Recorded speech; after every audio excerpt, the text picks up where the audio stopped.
guys, this is Rhonda with Purple for Parents Indiana. As we continue our series of short videos for educational purposes, this one we're going to delve into the Lilly Pharmaceutical Company and what I have dubbed the Lilly effect. So here's a little history on the Eli Lilly and Company. Founded in 1876 by Colonel Eli Lilly, a pharmaceutical chemist and veteran of the Civil War. Headquartered in Indianapolis, it was the first to mass-produce the polio vaccine. They're active in civic affairs, and in 1937, the family started the Lilly Endowment with gifts of stock in the pharmaceutical business. Over the last 80 years, $9.9 billion has been given to 9,792 charitable organizations. In 1971, they became an S&P 500 company, and Lilly helped found the Commercial Club of Indianapolis, which later became the Indianapolis Chamber of Commerce. More recent background includes their score of 100 on the Human Rights Commission Equality Index, a corporate partnership of the National Gay and Lesbian Chamber of Commerce. They're a corporate partner of Population Services International, which promotes and provides abortions worldwide. They're a corporate supporter of the Bipartisan Policy Center, which organized and advocated for the Common Core state standards. Lilly and Company opposed the Religious Freedom Restoration Act in 2015. And they are sponsors of the Indiana Youth Group and promote the LGBT agenda. So 20 years ago, Lilly launched into education via the Counseling Initiative.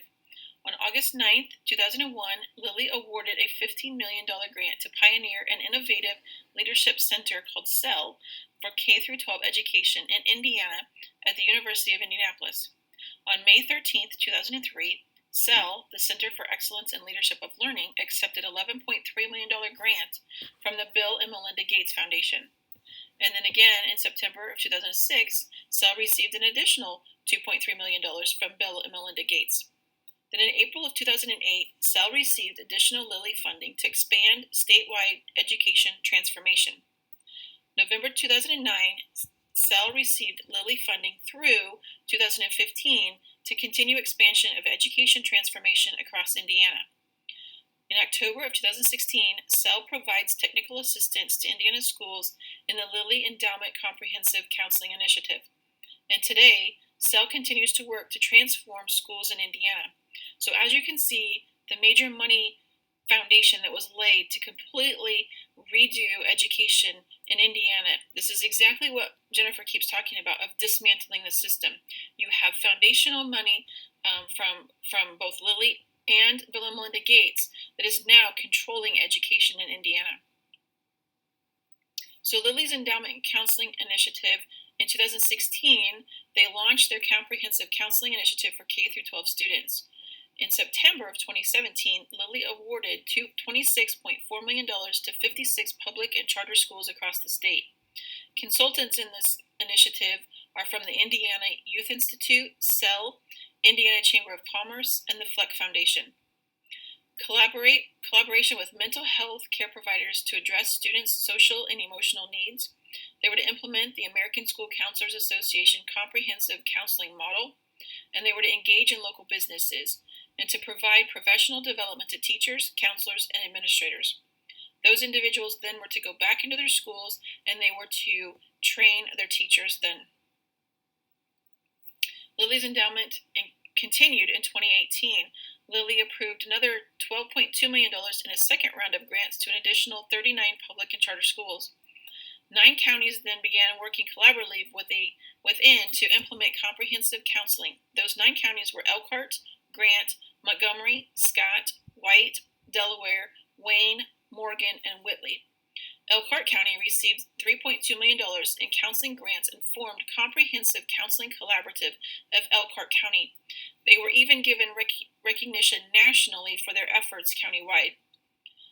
The 3 transformative goals were to implement the ASCA model, including mental health interventions, and strengthen ongoing countywide collaboration among school counselors. They were to create and sustain networks of community agencies and business partners that worked with the counselors to support social emotional development and college and career readiness skills. The countywide goals included social emotional learning, career readiness, and counselor optimization. How is this being implemented? was both as a whole and by individual districts. They broke out into work teams and guiding teams. They were to purchase Navient, which was a data tracking system. They were to develop curriculum and programming.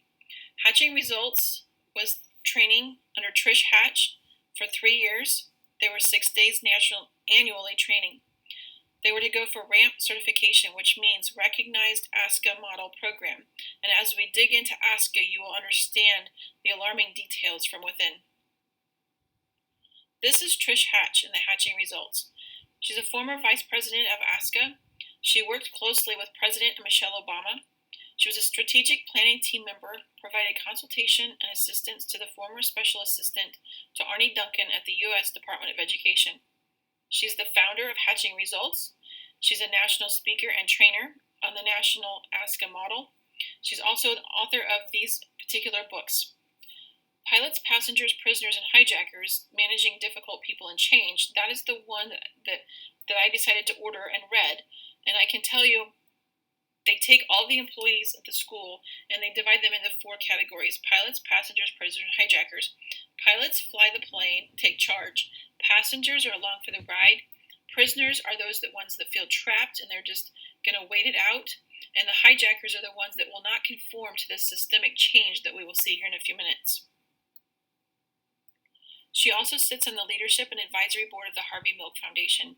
He was one of the world's first openly gay elected officials in 1977. She founded the Supporting Students Saving Lives annual conference. In 2012, the conference aimed at making schools a more welcoming environment for LGBTQI students. Speakers included Executive Director of PFLAG, the President of ASCA, and the White House Associate Director of Office of Public Engagement read a letter from President Obama, and the Vice President of NEA was in attendance. You could see intense and emotional reactions to get past their fears and discomfort and to become visible allies and strong advocates for LGBT students, Vincent Pompey, the conference chair, said. So we're going to take a look at some of the guidelines for the American School Counselors Association. The national model, the framework for school counseling programs, includes outlines, the components of a comprehensive school counseling program. The ASCA national model brings school counselors together with one vision and one voice, which creates unity and focus toward improving student achievement. My question is, what's the one vision and one voice? School counselors participate as members of the educational team and use the skills of leadership, advocacy, and collaboration to promote systemic change. Those are key words: promote systemic change. And Jennifer often talks about the dismantling of our system. And that's what I think they're talking about, promoting systemic change. Use of data to measure the results of the program, as well as to promote that systemic change within the school system so every student graduates college and career ready.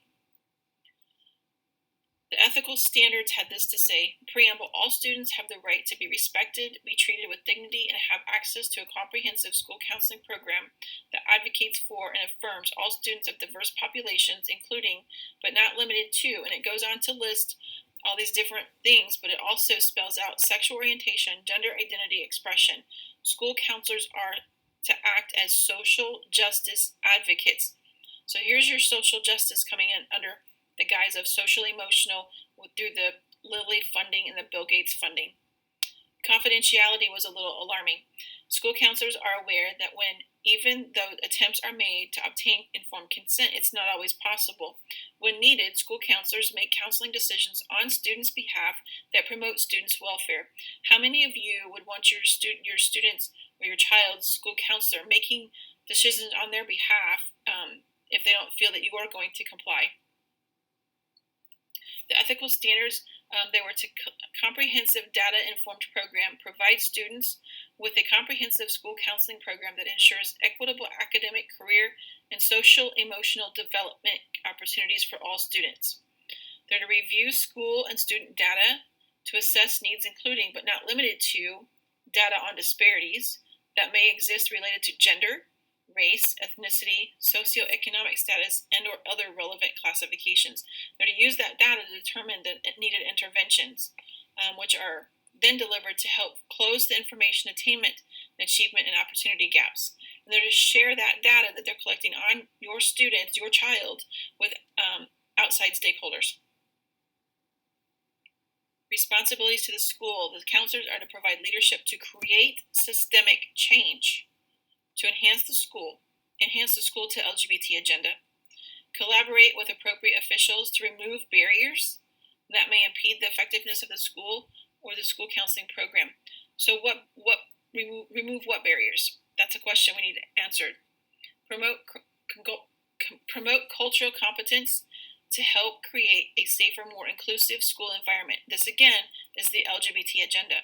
Use culturally inclusive language in all forms of communication. Responsibilities to themselves. Monitor and expand personal, multicultural, and social justice advocacy, awareness, knowledge, and skills to be an effective, culturally competent school counselor. So you're not culturally competent unless you're a social justice advocate.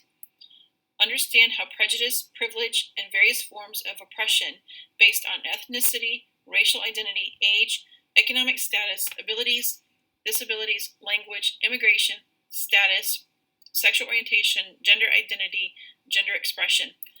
This is exactly what we're talking about. Critical race theory. That refers to critical race. It refers to LGBT. All under social justice, under the social emotional program. 45 position statements. So there are 45 of these, and in our next video, we're going to delve into those. And so for now, we're going to leave it there. We want you to stay tuned as we will dig into those in the next video.